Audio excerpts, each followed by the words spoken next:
নিজের ছেলের জন্মদিনকে স্মরণীয় করে রাখতে মানব সেবায় ব্রতী হলেন বিশালগড়ের বিধায়ক সুশান্ত দেব। শুক্রবার ছেলের জন্মদিনে মেগা স্বাস্থ্য শিবিরের আয়োজন করেন বিশালগড় অফিস স্থিত নতুন টাউন হলে। উদ্বোধনী অনুষ্ঠানে উপস্থিত ছিলেন বিধায়ক সুশান্ত দেব ছাড়াও সিপাহীজলা জেলার জেলা শাসক ডক্টর সিদ্ধার্থ শিব জাসওয়াল, বিশালগড় পুর পরিষদের চেয়ারপারসন অঞ্জন পুরকায়স্থ, বিশিষ্ট চিকিৎসক প্রদীপ ভৌমিক সহ আরো অনেকেই। গাছের চারায় জল সিঞ্চন করে মেগা স্বাস্থ্য শিবিরের উদ্বোধন করেন উপস্থিত অতিথিরা। এই স্বাস্থ্য শিবিরে নাক, কান, গলা, মেডিসিন, অর্থোপেডিক, শিশুরোগ বিশেষজ্ঞ সহ বিভিন্ন বিভাগের ডাক্তারগণ রোগীদের স্বাস্থ্য পরীক্ষা করে ব্যবস্থাপত্র প্রদান করেন। পাশাপাশি বিনামূল্যে ওষুধ বিতরণ করা হয়। এদিনের এই স্বাস্থ্য শিবিরে রোগীদের উপস্থিতি ছিল লক্ষণীয়। তারা বিধায়কের এই উদ্যোগের বেশ প্রশংসা করেন।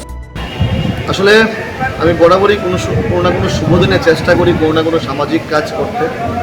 আজকেও আমার শ্রীমান আমার ছেলের জন্মদিন, তো সেই উপলক্ষে বিশাল করে একটা অত্যাধুনিক মানের স্বাস্থ্য শিবিরের আয়োজন করা হয়েছে।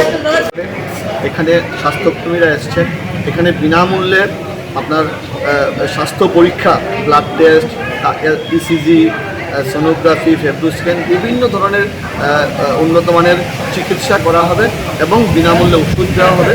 তো চেষ্টা করি মানুষের পাশে থাকার জন্য এবং আজকের এই শুভদিনে এবারও চেষ্টা করলাম যেন মানব সেবায় যেন নিজেকে নিয়োজিত করা হয়। Siri TV, channel for news and entertainment.